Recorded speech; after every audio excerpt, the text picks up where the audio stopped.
Bom, Oil. oil में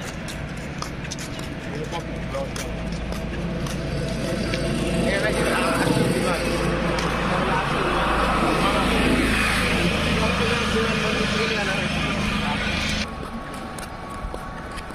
खाली बड़ा बड़ा बिल्डिंग ढाका शहर में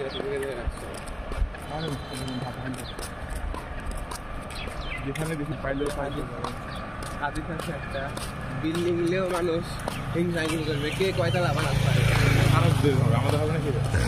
আরো গরিব দেশ আরো দেশ না একশো তালা 120 তালা এই চলে আরো মানুষ পাল্লা বাড়ি লাগাইলে বাড়ি বানাতে আমাদের গরিব আর ভিডিও